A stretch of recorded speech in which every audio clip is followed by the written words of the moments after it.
வணக்கம் தலைமையிலே. அண்ணாமலை அவர்களை மாற்றியதன் மூலமாக ஒரு நல்ல செயல்திறன் மிக்க தலைவரை இழந்திருக்கிறது தமிழக பாஜக. ஆமாம், தலைவர் வேறு, அரசியல்வாதி என்பவர் வேறு. நம்ம தமிழக அரசியல் வரலாற்று எடுத்துக்கிட்டிங்கன்னா பெரும் தலைவர் காமராஜர் என்போம். தலைவர் என்பது வேற கேட்டகரி. இவங்க அரசியல்வாதிகள் மாறுபட்டு வருவாங்க. அரசியல்வாதிகள் நமக்கு எப்போவுமே கிடைச்சிக்கிட்டே இருப்பாங்க. ஆனால் தலைவர்கள் அரிதிலும் அரிதாக கிடைப்பாங்க. அதை பயன்படுத்தி கொள்ளணும். இன்னும் ஒரு பதவி நீட்டிப்பு நாங்கள் கொடுப்பாங்க என்ற ஒரு நப்பாசை இருந்தது. அவர் மாற்றுவாங்கன்னு தெரிஞ்சாலுமே இந்த தொண்டர்களின் உணர்வை புரிந்து கொண்டு தமிழக பாரதிய ஜனதாவின் நல்ல எதிர்காலத்தை கருதி இன்னும் ஒரு பதவி நீட்டிப்பு கொடுப்பாங்கன்னு நினச்சேன். ஆனால் டெல்லி தலைமை அவங்க நினைச்சதை செயல்படுத்தணும், கூட்டணி கணக்குகள் முக்கியம்னு சொல்லி அவங்க செயல்பட்டுருக்காங்க. அது அவங்களுடைய இஷ்டம். நல்ல தலைவர்களை இழந்திருக்கிறது தமிழக பாஜக.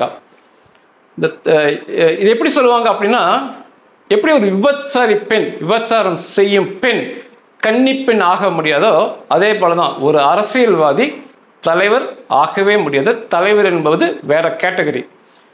அண்ணாமலை அவருக்கு புதிதாக என்ன பதவி கொடுப்பாங்க அப்படின்னு சொல்லி டைம்ஸ் ஆஃப் இந்தியா இன்னைக்கு ஒரு தகவல் கொடுத்துருக்காங்க. என்னன்னா, தேசிய யுவ மோர்ச்சா, அதாவது தேசிய இளைஞர் அணி தலைவராக பதவி கொடுப்பாங்கன்னு சொல்லப்பட்டிருக்கு. இப்போ அங்கே தேஜஸ்வி சூர்யா இருக்கார். அதுபோக தேசிய செய்தி தொடர்பாளர் பதவி கொடுப்பாங்கன்னு சொல்லப்பட்டிருக்கு. 2 பதவி கொடுப்பாங்கன்னு சொல்லப்பட்டிருக்கு. 100% என்னால் இதை ஏற்றுக்கொள்ள முடியாது. அவருடைய செயல்திறனுக்கு ஏற்ற பதவி அது அல்ல.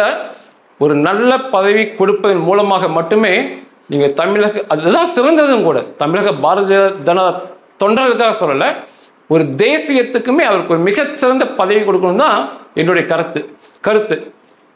இந்த கூட்டணி உருவானது தமிழக அதிமுக பாரதிய ஜனதா மற்ற கட்சிகள் கூட்டணி உருவானது யாருக்கு ரொம்ப சந்தோஷம்னா, இதில் முதல் சந்தோஷம் அதிமுகவுக்கு தான். ஏன்னா இனிமேல் வருங்காலங்கள் ரெய்டுன்னு ஒன்று இருக்கவே இருக்காது. ரெய்டு இருக்காது. ஒன்று பலமான துணை கிடைச்சிருக்கு. இனி வலிமையாக அவங்க நடக்கலாம். ஒரு பாரதிய ஜனதா துணைங்கிறது ஒரு வலிமையான துணை. இனி அவங்க பாதையில் கம்பீரமாக நடப்பாங்க. அந்த கட்சி நீ உடையாது.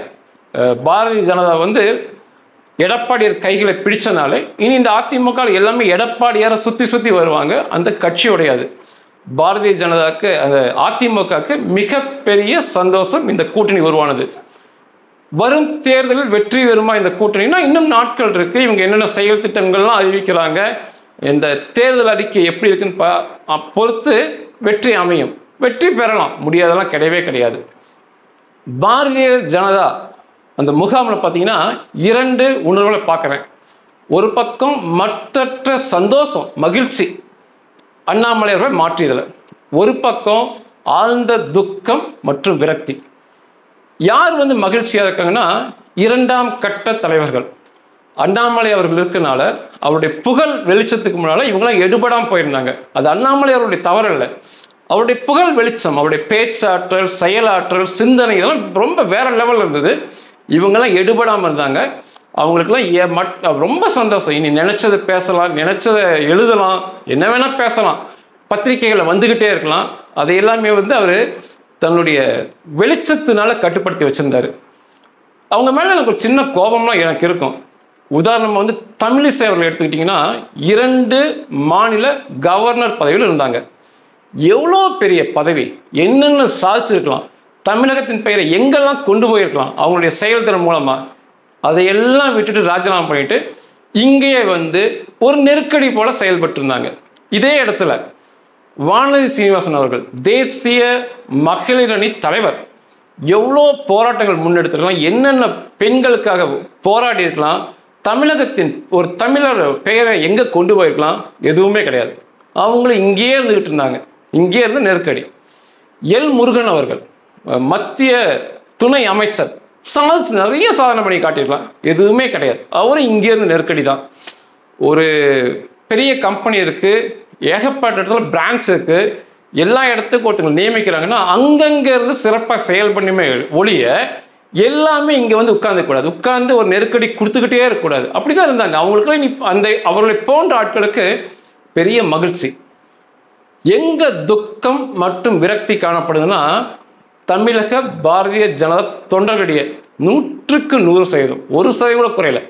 அத்தனை தொண்டர்களிடம் மிகுந்த கோபம், துக்கம், விரக்தி காணப்படுது. இது மாற்றியதை அவங்க இப்போ வரைக்கும் அவங்க ஏற்றுக்கலை.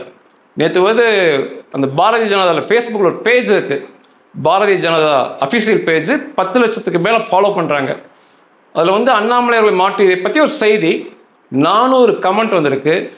அத்தனை கமெண்ட்டும் திட்டிருக்காங்க, எங்களுக்கு அண்ணாமலை தான் வேணும்னு சொல்லி பதிவு பண்ணிக்கிறாங்க. இதனால் தேசிய தலைமை படிக்குமா? எதையுமே படிக்கிறதில்ல. அவங்க நினைச்சதை செஞ்சுக்கிட்டு இருக்காங்க. தொண்டர்களிடையே அவ்வளோ கோபம் மற்றும் விரக்தி. அண்ணாமலை அவர்களுக்கு ஒரு நல்ல பதவியை கொடுப்பதன் மூலமாக மட்டுமே இந்த கோபத்தை சற்று தணிக்க முடியும். அதை விட்டு நீங்கள் இந்த மாதிரிலாம் பதவியெல்லாம் கொடுத்தீங்கன்னா இன்னுமே பெருங்கோபத்துக்கு நீங்கள் ஆளாக வேண்டி இருக்கும். ஏன் எப்பவும் இல்லாத வகையில் தமிழக பாரதிய தொண்டர்கள் அண்ணாமலை மேலே இவ்வளோ பற்றும் பாசம் வைத்திருக்காங்கன்னா, ஏற்கனவே சொன்னேன், நீண்ட காலத்துக்கு அப்புறம் ஒரு தலைவனை பார்த்துருக்காங்க, ஒரு தலைவன் பின்னால் நின்றுருக்காங்க. அவ்வளோ ஒரு உற்சாகத்தோடு இருந்தாங்க. என்னுடைய தலைவன், என்னுடைய தளபதி முன்னால் இருக்காரு, அவருக்கு பின்னால் நாங்கள் செயல்படுவோம், பின்னால் நாங்கள் அணிவகுத்து செல்வோம், எதையும் பார்ப்போம், எவனையும் பார்ப்போங்கிற மாதிரி அவ்வளோ ஒரு உற்சாகத்தோட, வீரத்தோட, கம்பீரத்தோடு இருந்தாங்க. அதையெல்லாம் குழி தோண்டி மண்ணில் போஸ்டாங்க தான் சொல்லணும், மாற்றியதன் மூலமாக. அதெல்லாம் தலைவன் வேறு, அரசியல்வாதி வேறு. ஆமாம், 2 பேர்த்தோட அடிப்படை குணாதிசயமே மாறி போயிருக்கும். தலைவன் கிடைப்பது மிக அரிதலமான அரிது.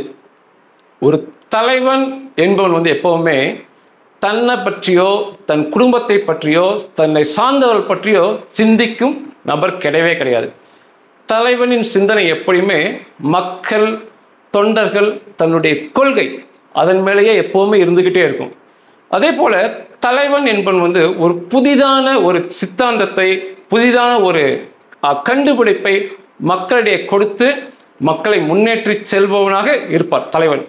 அரசியல்வாதி அப்படி இல்லை, தான், தன்னுடைய குடும்பம், தன்னை சார்ந்தவர்கள், இதுதான் அவங்களுக்கு வந்து முக்கியமாக இருக்கும். அதை ஒட்டியே அவங்க செயல்பட்டுருப்பாங்க. புதிதாக ஒன்று சொல்கிறக்கோ செய்யறக்கோ அவங்களுக்கு எதுவுமே தெரியாது. எப்பொழுதுமே இந்த கூட்டணி கணக்குகள், அரசியல், வெற்றி, அதை நோக்கியே எப்போவுமே இருந்துகிட்டு இருப்பாங்க. தலைவன் என்பவன் வந்து தொண்டர்களுக்கு, மக்களுக்கு மீனை பிடிக்க கற்றுக் கொடுப்பவராக இருப்பார் தலைவன். அரசியல்வாதி அப்படி அல்ல, தானும் தன் குடும்பமும் தன்னை சார்ந்தவர்களும் சாப்பிட்டுட்டு மீதம் இருக்கிறத இந்த மக்களுக்கு கொடுக்கும் நபராக இருப்பார். நமக்கு நிறைய இலவசம் அறிவிப்பாங்க. இந்த மாநிலத்தோட, தேசத்தோட விளைச்சலை பெருக்கி, உற்பத்தியை பெருக்கி, வேலைவாய்ப்பை பெருக்குனா நமக்கே இலவசம்? நம்ம என்ன கைகால் இல்லாதவங்களா, உழைக்காதவங்களா, உழைக்க தெரியாதவங்களா? நம்ம ஏன் இந்த அற்ப 1000 ரூபாய்க்கு போய் நிற்கிறோம், இலவச பஸ்ஸுக்கு போய் நிற்கிறோம்? ஏன் நம்ம கார் வாங்க மாட்டோமா? தலைவன் மிக முக்கியம். தலைவன் எப்பவுமே இலவச மீனை பிடிக்க கற்றுக் கொடுக்கும் ஒரு நபராக இருப்பார்.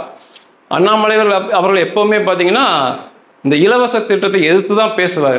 அவர்கிட்ட கூட ஒரு கேள்வி கேட்டாங்க, மற்ற மாநிலங்களில் பாரதிய ஜனதா இலவச திட்டத்தை செயல்படுத்துதுன்னு சொல்லி. முட்டாள்தனமான கேள்வி. அதுக்கு இவர் என்ன பண்ணுவார்? இவருடைய இடத்துல இவரை தெளிவாக இருந்தார், இலவசமாக சொல்லி. நிச்சயமாக ஒரு தலைவன் மீனை பிடிக்க கற்றுத்தருவார் அந்த தொண்டர்களுக்கு. தலைவன் எப்பவுமே ஒப்பனையை விரும்பாத நபர்.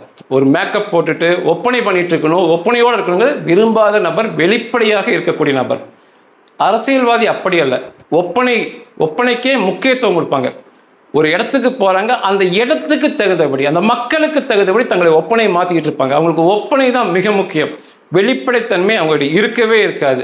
தலைவனிடம் எப்பவுமே ஒரு வெளிப்படையான பேச்சு, ஒரு ஆக்ரோஷமான பேச்சு எப்பவுமே வெளிப்படும். அந்த மனசில் இருக்கிறத உடனடியாக வெளிப்படுத்தும் தன்மையோட தலைவன் இருப்பார். அரசியல்வாதி அப்படி இல்லை, பொய்களில் கொஞ்சம் உண்மையை கலந்து சாதுரியமாக பேசக்கூடிய நபர்களாக இந்த அரசியல்வாதிகள் இருப்பாங்க.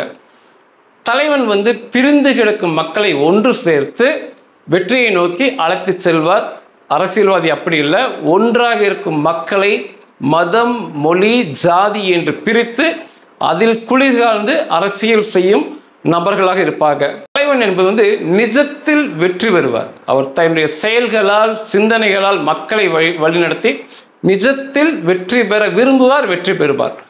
அரசியல்வாதிகள் அப்படி அல்ல, எப்பொழுதுமே வந்து கருத்து கணிப்புகளில், கருத்து திணிப்புகளில் வெற்றி பெற்றுக்கிட்டே இருப்பாங்க. முக்கியமான ஒன்று, ஒரு அரசியல்வாதிக்கு ஆட்சி முக்கியம், தன்னுடைய குடும்ப சொத்துக்கள் முக்கியம், தன்னுடைய குடும்பத்தின் பதவிகள் முக்கியம். அது எந்த அளவுக்கு நீடிச்சிருக்கலாம், எப்படி அது நீடித்து உட்கார்ந்து கொண்டே இருக்கலாம், எப்படி அதில் முன்னேறலாம்னு சொல்லி கவனத்தோடு இருப்பாங்க. எக்காரணம் கொண்டுமே தன்னுடைய பதவிகளையோ தன்னுடைய அந்த பண பலன்களையோ விட்டு கொடுக்கவே மாட்டாங்க அரசியல்வாதிகள். ஒரு தலைவன் அப்படி இல்லை. தன்னுடைய தொண்டனுக்காக, தன்னுடைய மக்களுக்காக, தன்னுடைய கொண்ட கொள்கைக்காக தன்னுடைய பதவியும் சரி எதையும் சரி இழப்பதற்கு எப்பொழுதுமே தயாராக இருப்பார். இதெல்லாம் தலைவனுக்கும் இந்த அரசியல்வாதிக்கும் உள்ள வித்தியாசம். நீண்ட காலத்துக்கு அப்புறம் நான் பார்த்த ஒரு நல்ல தலைவனாக பாரதிய ஜனதாவுக்கு அண்ணாமலை கிடச்சிருந்தார். அது மாற்றியது அது அரசியல் கணக்கு வேறு என்றாலுமே அதை ஏற்றுக்கொள்ள முடியாத ஒன்றாக தான் இருக்குது. அவருக்கு ஒரு நல்ல பதவி கொடுப்பது மட்டுமே சிறந்த தீர்வாக இருக்கும். அவர் போராடி இந்த போராட்டத்துக்கு 4 வருஷம் கடினமாக போராடினார், கடினமாக உழைச்சார். அவர் மாதிரி யாருமே உழைக்கலை. அந்த உழைப்புக்கேற்ற பலனை ஒரு மிகச்சிறந்த பதவியை மத்திய சர்க்கார் கொடுப்பது தான் மிகச்சிறந்ததாக இருக்கும். நன்றிகள்.